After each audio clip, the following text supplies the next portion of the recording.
اور social media پر دیا جائے. میرے پیارے طلبہ سے بھی کہتا ہوں کہ جتنے ہمارے پیارے طلبہ ہیں رمضان شریف میں جاؤ گے, کہیں تراویح سناؤ گے, کہیں قیام کرو گے, 3-4 آیتیں لے لو, فجر کے بعد ان آیتوں کا موٹا موٹا ترجمہ اور اس کا پیغام امت کو سناؤ. اس لیے کہ قرآن نے کہا, میں نے شروع میں آیت خطبے میں پڑھی تھی, ھذا بصائر, یہ قرآن ہے جو بصیرت کا کام کرتا ہے. آپ سے جلدی تو مجھ کو اس لیے کہ مقرر کو پانی بھی اس لیے پیش کیا جاتا ہے کہ اشارہ ہو کے ختم اپنا سمجھ کر بات کرنا.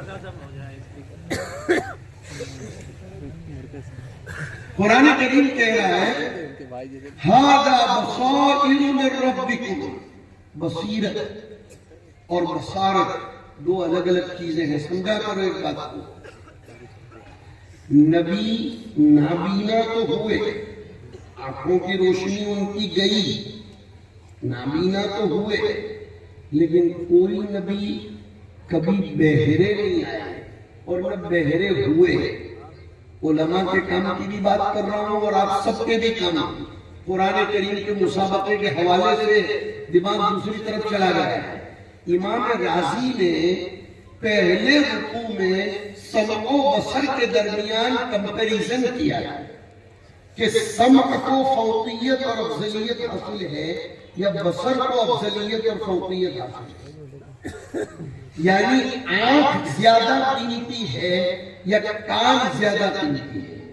انہوں نے دونوں کے درمیان مقارنہ کرنے کے بعد لکھی بات کہ کان زیادہ قیمتی ہے, اس لیے کہ کان کا ڈائریکٹ تعلق دل کے ساتھ ہے, آنکھ کا اتنا تعلق نہیں ہے جتنا کان کا تعلق دل کے ساتھ ہے.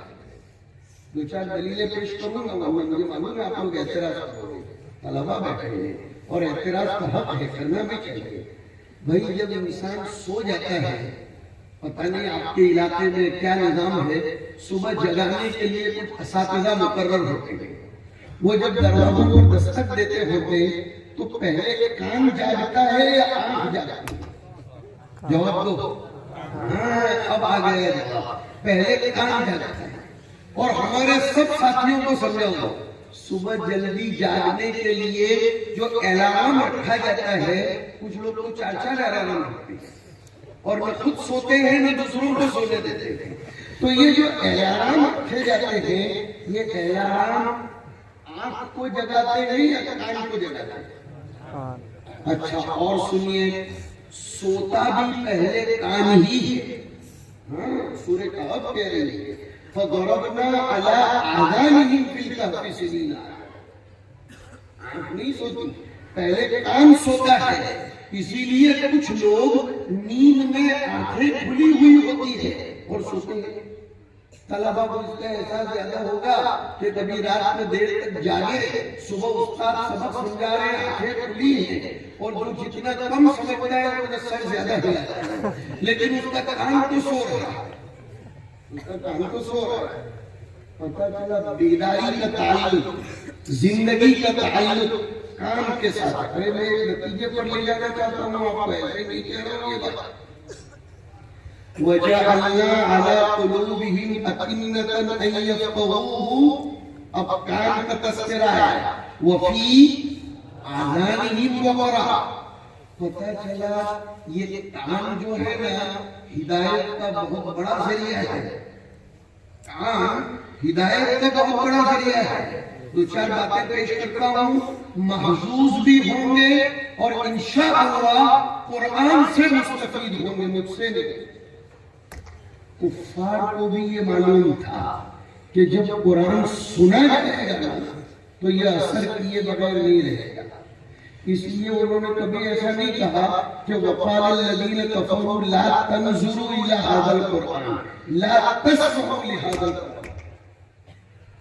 پتہ چلتا ہے کہ ہمارے اندر سے قرآن سننے کی سنت بھی ختم ہوتی جا رہی ہے. قرآنی مسابقات کے اسٹیج سے تمام کے تمام شرکا کو کہتا ہوں, اللہ کے واسطے گانے سننے کے بجائے اور ایئر فون لگا کر ادھر ادھر کی بکواس سننے کے بجائے اچھے اچھے قاریوں کی قرات کو سنو، قرآن کریم کی آوازوں کو سنو، مترنم لب و لہجے میں پڑھنے والے قرآن کو سنو، دل پر اثر کیے بغیر کبھی بھی نہیں رہ سکتا۔ قرآن نے کہا نا کہ کافروں نے کہا تھا لا تسمعوا لہذا القرآن، بلکہ جب یہ قرآن پڑھا جائے تو اس میں ڈسٹرب کرو، ادھر ادھر سے گڑبڑ کرو، ورنہ تم مغلوب ہو جاؤ گے اور قرآن تم پر غالب آئے گا۔ پتہ چلا کہ سماع قرآن کے مؤثر ہونے پر کفار کا بھی اتفاق۔ آج کا مسابقہ آپ کو یہ بھی سبق دے رہا ہے کہ قرآن سنو، اس سے بھی انشاءاللہ صحت قرآنیہ میں مدد ملے گی، حروف کی ادائیگی میں مدد ملے گی، اداؤں پر قدرت آئے گی۔ اور راجستھان کے بارے میں مشہور ہے، سچی بات ہے کہ ہندوستان کے 2-3 صوبے ایسے ہیں کہ وہاں کے طلباء میں تلقی، اخذ، نقل اور صحت ادا یہ ممتاز حیثیت رکھتی ہے، الحمدللہ علی ذالک۔ لہذا خدا کی دی ہوئی ان صلاحیتوں کو جو اللہ نے آپ کی اولاد میں دے رکھی ہے اس کو اچھی جگہ پر لگاؤ۔ بلکہ میں تو یہ کہوں گا کہ ان اللہ یأمرکم ان تؤدوا الامانات الی اہلھا کی اس تفسیر میں یہ بات بھی داخل ہے کہ اللہ نے آپ کے بچوں کو بہترین صلاحیت دی ہے، ان صلاحیتوں کو پروان چڑھاؤ، اسے کام پر لگاؤ۔ سن کر تو جنات بھی مسلمان بن رہے ہیں، کان والی بات۔ قل اوحی الی انہ نظر الی القرآن، مجھے نظر الی القرآن کی فضیلت سے انکار نہیں ہے بھائی، یہ بات بھی یاد رکھنا، ورنہ کوئی خامخواہ کے لیے فتویٰ جھٹنے کی کوشش نہ کرے۔ میں اس وقت جو ہے سماع اور بصارت دونوں کے درمیان تھوڑا سا مقارنہ کر رہا ہوں، اس لیے کہ میں اس پلیٹ فارم سے بول رہا ہوں جہاں قرآن کریم کے علوم کا احیاء مقصود ہے۔ استمع نفر من الجن فقالوا انا سمعنا قرآنا عجبا یہدی الی الرشد، نتیجہ ہوا فآمنا بہ، جناتوں نے حضور کو قرآن کو سنا اور ایمان لے آئے۔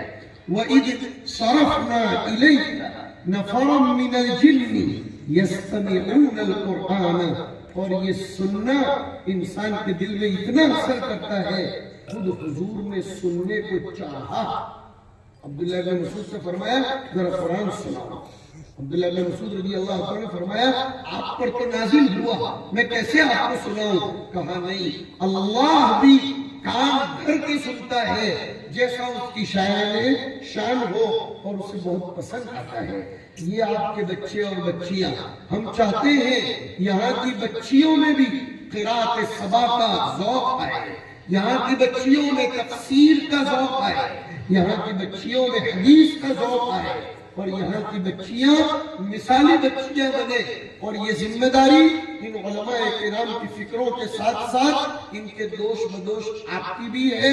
وہی بات جہاں سے میں نے شروع کیا تھا، وحدت فکر ہونی چاہیے، سب کی فکر ایک ہو، جیسی جس کی صلاحیت وہ اپنی صلاحیت کو اس طرح استعمال کرے۔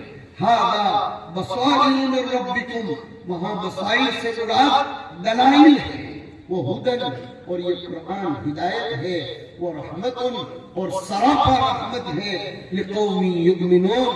اور جب رحمت بانٹی جاتی ہو، ہدایت دکھائی جاتی ہو، تو پھر وہاں بھی یہ کہا گیا، پھر وہی کان والی بات کہ وَإِذَا قُرِئَ الْقُرْآنُ فَاسْتَمِعُوا لَهُ، اور اس سماع میں مؤثر بنے گا، خاموش رہنا۔ ماشاءاللہ مبارکباد پیش کرتا ہوں اس علاقے کے مسلمانوں کو کہ انہوں نے فَاسْتَمِعُوا وَأَنصِتُوا کا مظاہرہ کیا ہے۔ باتیں کہنے کی بہت سی ہوتی ہے، لیکن اس جلسے کا اصل مقصد یہ تھا کہ یہاں کی کارکردگی پیش کی جائے۔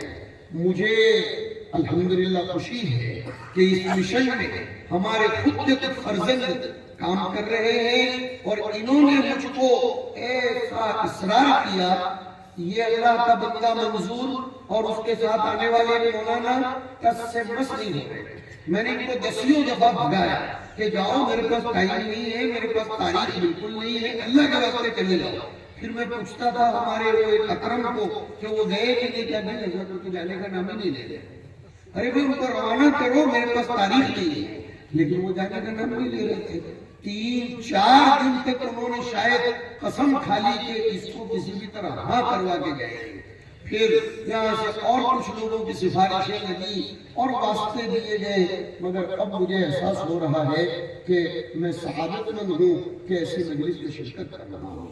اور ہمیں خوشی ہے کہ ہماری نادر علمی کی پکار قاری حسن صاحب کے ذریعے جن سب کی سرپرستی مولانا نعمت اللہ صاحب فرما رہے ہیں، کر رہے ہیں، اللہ تعالیٰ ہم سب کو مل جل کر کام کرنے کی توفیق دے، مکاتب کو آباد کرو. اور آخری بات کہوں گا جو مولانا علی میاں صاحب رحمۃ اللہ علیہ جیسے شخص نے کہی، ہمارے گھروں کو اگر کرائے پر رکھ کر، ذاتی مکان بیچ کر، کرائے کے مکانوں میں رہ کر بھی مکاتب کو آباد کیا جائے تو سودا سستا ہے، ورنہ ہمارا کلچر ختم ہو جائے گا. میرے بھائیو، آدمی نام کا مسلمان رہے لیکن اس کی ذہنی اور فکری پرواز اگر مغربیت کی شکار ہو گئی تو پھر کوئی بچانے والا نہیں ہے. اللہ ہمارے اس ملک کو بھی آباد رکھے، ہمارے دیش کو سلامت رکھے. جو اس قسم کے مدارس کو قائم کرنے کی اجازت دیتا ہے، ہم اپنے ملک کے ذمہ داروں کا بھی اس معنی پر شکریہ ادا کرتے ہیں کہ وہ انسان بنانے کی فیکٹریوں کو کھولنے کی اجازت دے رہے ہیں، اس لیے کہ یہ مدارس اور کچھ نہیں، انسان کو انسان بناتے ہیں، حب الوطنی کا سبق دیتے ہیں، ملک کی خدمت کا جذبہ پیدا کرتے ہیں اور ملک کو امن دینے والے افراد پیدا کرتے ہیں. ہم سب کی ذمہ داری ہے کہ ہم اپنے اس ملک کی تعمیر، اس کی تربیت اور اس کی تعلیم، تینوں چیزوں میں اپنا حصہ نبھاتے رہے. اللہ ہمارا ضامن ہے. اللہ تعالیٰ آپ سب کی آمد کو قبول فرمائے. میں تہہ دل سے مسابقے میں حصہ لینے والے تمام طلباء اور طالبات کو مبارکباد پیش کرتا ہوں. قرأت سبا کی تکمیل کرنے والے ہمارے 4-5 پیارے بچوں کو مبارکباد پیش کرتا ہوں. حفظ قرآن کی دولت سے مشرف ہونے والے تمام طلباء کو مبارکباد پیش کرتا ہوں کہ انہوں نے اپنا سلسلہ سیدنا جبرائیل علیہ السلام تک اور ان کے واسطے سے حضرت حق جل مجدہ تک پہنچایا. اور کون سمجھ سکتا ہے کہ اس قسم کے ریگستان میں قرأت سبا کا احیاء ہو؟ ہم نے سوچا بھی نہیں تھا، لیکن ماشاءاللہ بہت مبارکباد ہو کہ قرأت سبا یہ بہت عجیب بات ہے کہ یہ ادارہ قرأت سبا کی بھی خدمت انجام دے رہا ہے. اور ہمیں معلوم ہوا کہ یہاں سے پڑھے ہوئے کئی لوگ علاقے کے چاروں طرف اداعت جبرائیل کو اور اداعت رسول کو پہنچا رہے ہیں. واقعتاً ادارہ اپنے مشن میں کامیاب ہے. اس ادارے کے ساتھ اپنے آپ کو جوڑو، اس کی دامے، درمے، قدمے، سکونے خوب خدمت کرو، مدد کرو، تعاون کرو. کہنے کے لیے تو وہی لوگ باتیں کرتے ہیں جن کو کچھ کرنا نہیں ہوتا، ان کو کچھ کرنا نہیں ہوتا، وہی بیٹھے بیٹھے باتیں کرتے ہیں اور باتیں انہی کی جاتی ہے جو کچھ کرتے ہیں. عربی میں کہاوت ہے، پتھر تو پھلدار درخت پر ہی مارے جاتے ہیں. جس درخت پر کچھ نہ ہو اس پر کوئی دیکھتا بھی نہیں ہے، پتھر مارنا تو دور کی بات ہے. اللہ سدا بہار رکھے، سرسبز و شاداب رکھے. اس ادارے کے مستقبل کے جو عزائم ہیں اللہ اس میں کامیابی نصیب فرمائے اور اس ادارے کے دامن میں تربیت پانے والے تمام طلباء، طالبات اور ان مکاتب میں پڑھنے والے طلباء و طالبات کو اللہ تعالیٰ مشن قرآنی میں خوب جوڑ کر رکھے. اور جن جن لوگوں کا اس ادارے کے ساتھ تعاون ہے میں ان سب کا بھی ایک عالم ہونے کے ناطے، اس لیے کہ سارے ادارے ہمارے ادارے ہیں، اس لیے مولانا جو کام کرتے ہیں ہم اس کام میں شریک ہیں کہ ہم ان تمام مخیرین کا دل سے شکریہ ادا کرتے ہیں کہ وہ دارالعلوم بھاب کی خدمت کرتے ہیں. اللہ ان کی کمائی میں، ان کی روزی میں، ان کی اولاد میں، ان کے ایمان میں اور ان کی کھیتی باڑی میں اور ان کی تجارت میں خوب برکت نصیب فرمائے. حق تعالی شانہ یہاں کے اساتذہ کو اور علاقے کے تمام علماء کو رونق درس اور احساس ذمہ داری نصیب فرمائے. حضرات علماء کرام کا بھی شکر گزار ہوں کہ وہ ادارے کی محبت میں اولاً اور اس عاجز کی محبت میں ثانیاً تشریف لائے اور اتنی دیر تک تشریف فرما رہے. حضرت شیخ الحدیث صاحب دامت برکاتہم باوجود پیرانہ سالی اور بہت سی بیماریوں کے اتنی دیر تک تشریف فرما رہے. ہم چھوٹوں کو ان بڑوں سے اسی قسم کا سبق لینا چاہیے. ان کی دعائیں اللہ تعالی ہم سب کو نصیب فرمائے.